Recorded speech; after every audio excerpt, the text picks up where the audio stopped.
Hello friends, in this video I am going to discuss the essay Dream Children, a reverie by Charles Lamb. As I have already discussed biography and writing style of Charles Lamb, right? You better watch that video to understand the writing style of Charles Lamb.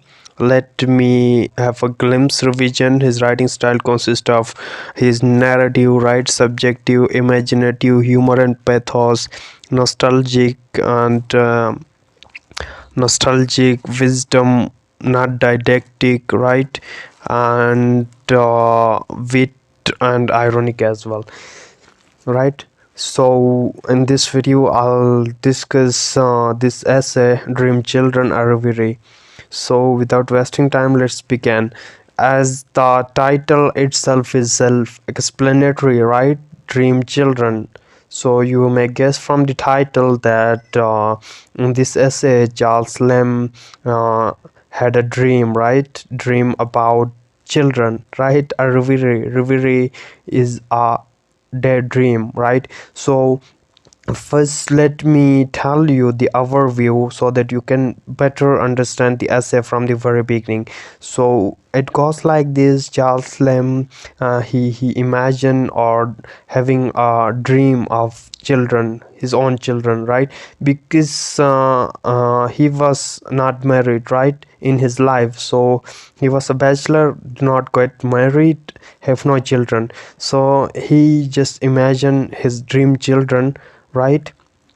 So two things are important in this essay, right? People often get confused by these two names, right? These two names are important, and the names of his children that he had imagined in this essay are John, his son John, and his daughter Alice. And do not get confused because his brother name is also John Lamb, right? And again his wife, his imagined wife is also Alice, right? And his imagined daughter, he called her little Alice, right? So do not get confused by these names. So let's begin this story, right? So it begins with children love to listen. He's just telling the stories of his brother, right? Great uncle John, his brother John Lamb, and his grandma, whose name is Phil, right? To his children about them, that grandmother Phil who live in house in Norfolk, right? And then that he described that house in the Norfolk, that it was not of their own, but they just lived here, right, as a guardian, because the keeper of that house, right? And it was a grand big house, and on its chamber, right, there is a wooden board, and where the story The Ballad of Children in the Wood was written. So he refers to a story, right? Ballad of Children in the Wood. It's a story about a man or a uncle carrying children with him in the woods, and where he killed them, right? It's a allusion, right? So here that story is written in the chimney piece, right? Wooden piece, but that wooden piece was replaced with a marble, right?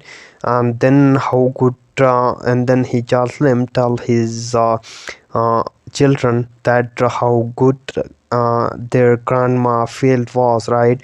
And she was beloved and respected by everybody because she was kind, generous and religious person. And furthermore, this is the description, right? As I already told you, she was the guardian or the mistress of that house, right? A house in the Norfolk, and it was not of their own, right? It was a grand house, big house, right? And here his son John smiled as much to say, this would be foolish indeed, right? What is foolish? Foolish to replace that wooden plank with the marble, right? And the chimney. And so their respect for the memory, because she had been a good, right? The grandmother, she is respected because she has been good and religious women. And here little Alice refers to his daughter, right? Little Alice spread her hands, and then she said, and then I refers to Charles Lamb. It's right, as I told you, his works are often autobiographical. So he used I for himself and narrate himself, and then it's a first person narration, and then he said, then I told what a tall, right, then he tells about their uncle, his brother John, right, John Lamb. I told what a tall, upright, graceful person their god, right. Sorry, he tells about his uncle later, again describing the grandmother field, right. She was a dancer, right, and in her youth she was a dancer, good spirit and religious person. And again here he tells about that house that the grandmother she used to believe that an apparition refers to ghost, right. Apparition of two infants, mean two children she had seen, but they are not harmed, they do no harm to her, right. And Charles Lamb tell that how frightened he was to sleep by himself. So he had a servant there, right. And because I will never have, so because he said that he was never half so good or religious as his grandma.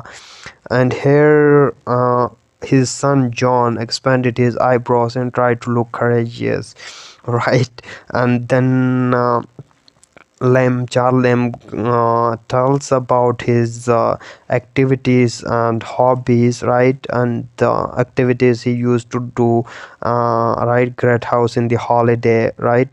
Particularly, he spent many hours by himself gazing upon the old breast of 12 Caesars, right, Caesars, no, Caesar, Caesar is the emperor of Rome, right, Julius Caesar. So it's a title, right. 12 Caesars refers to 12 kings or emperors of Rome. Their statues were there, right. So he just gazed at that statues, and all marble heads means refers to that statues. And that huge mansion means house, right, with its walls, empty rooms, and their worn out hangings, flutter tapestry, and carved oaken panels. He described that house, right. And then with the glimpse of rub out, sometimes the spacious old-fashioned gardens, and the nectarines, right. Nectarines, a kind of peach, right. And peaches hung upon the wall without uh, ever offering to pluck them. He didn't pluck them, right, because they were forbidden fruits. And he tells that I had more pleasure in strolling about amongst the old melancholy looking yew trees and firs, right. He just looking at the trees and red berries, fir trees, right. His activities and leisure activities and hobbies at that great mansion or great house, right, lying about the fresh grass, and then basking in the orangery, right. Orangery, it's a kind of orange garden, you can say. And then almost yes, watching the days refer to fish, right. Watching the days, they darted to and fro in the fish pond. And further his activities consist of yes, I had more pleasure in these busy idle diversions than in all sweet flavors of peaches, nectars, oranges, and such common baits for children, right. And then further, yes, here it comes, he tells about his brother John, right. Their uncle John L means John Lamb, brother of Charles Lamb. So here he tell his children about his brother, right, that he was handsome, spirited youth. And he describe him as the as superior to his brothers, right, king to rest of us, right, because he was most respectable, right? Consider a superior, handsome, good-spirited youth, right? And instead of mopping about in solitary corners, and then he tells about him that he would mount most of the mettlesome horse, right? He like horse riding, and he joined the hunters, right? And have handsome look, and he was adored by the family, right? Admiration by everybody, not only family but everybody of great grandmother felt, right? Especially she admired him and how he used to carry me and at his back, right? He tells that Charles Lamb tells his children that how his their uncle John Lamb used to carry Charles Lamb, right? And further, one important thing is that Charles Lamb, he was a lamb-footed boy, right? In his real life, he was lamb-footed, right? And then his brother used to carry him, for he was a bit older than me, right? And further, here we go, right? And now his brother is dead, right? And what happened, things have been changed, but it's like yesterday since his brother had passed, right? And how in afterlife, means after life of his brother, because he has been dead, right, he become lame-footed too, right? And then further, Lamb said that though he had not been dead an hour, so it seems like he is still alive in his memories, and it seems like yesterday since his brother died, right? And it seems as if he had died a great while ago, and there is Bivik's life and death, right? There is a very short distance between life and death, right? We are uncertain about death and things like that. And further, he said that how Charles Lamb used to love his brother. I had loved him, right? Missed his kindness and missed his crossing, means rudeness. I missed Charles Lamb tell that he missed his kindness, his brother's kindness, and his brother's rudeness as well. Because when you love somebody, not only love their good habits or good manners, but you love about each and everything about them. You love their rudeness, their anger, each and everything, right? Because it's love, right? And wished him to be alive, and Charles Lamb wished his brother to be alive again, right? And here, and then poor uncle, his brother, poor uncle must have been right. It's not necessary. Yes, here the children fell a crying, and here see the combination of humor and pathos. He is narrating the deaths about his brother, which is pathos, and now he is mixing it with humor, right? Here the children fell crying.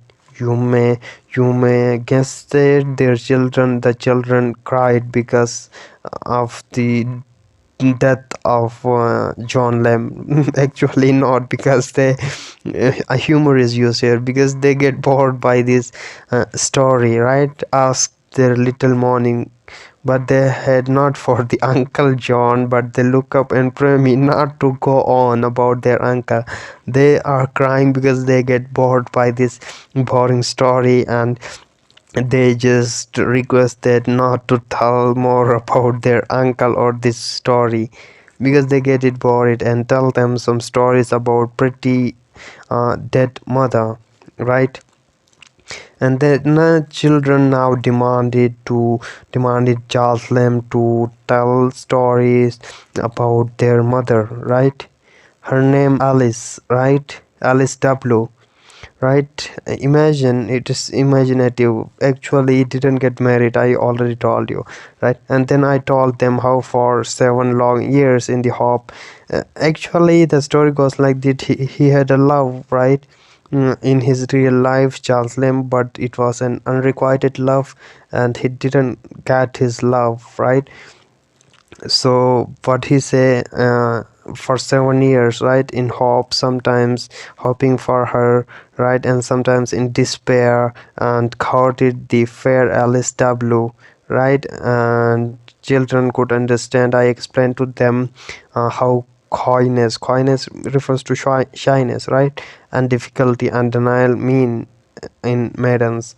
And then suddenly turning to Alice, the soul of first Alice.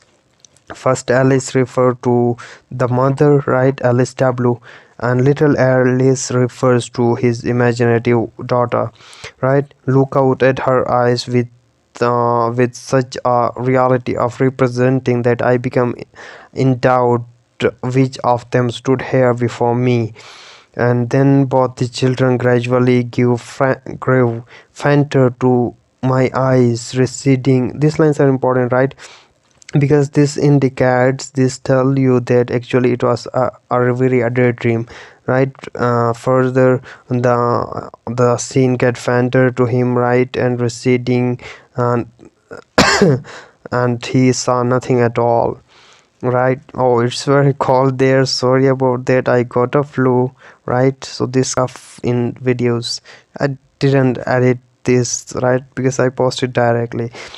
So sorry about that interruption. And further, he said, they go fainter, and then we are not of the Alice. The children tell them, we are not of the Alice, nor are we children at all. Right, pathos is there, right, and they say we are not children at all. The children of Alice called Bertram father, right. We are nothing less than nothing, and dreams, we are only dream, right. It's not reality, so we are only what might have been, and must wait upon the tedious stories, means the stories never exist, right, of the late again refers to river of forgetfulness. You have to forget this, right. It's because it's a dream, and it's gonna to be end now, and the dream had end, right. And lamp returns to his real life, the reality, right. And I have found myself, means Shalem telling us that he has found himself quietly seated in the bachelor armchair, right. Bachelor refers to his bachelorhood, because he didn't got married, right, where he had fallen asleep with his faithful Bridget. Bridget is Matt's sister, right. So he and his mad sister, they all live together, right. And then uh, uh, by my side, but John L, his brother, or John James Elia, right, his real name James Elia, was gone forever. And here the essay ends, and in the next video I'll discuss his second essay, Boer relation. Thank you for watching.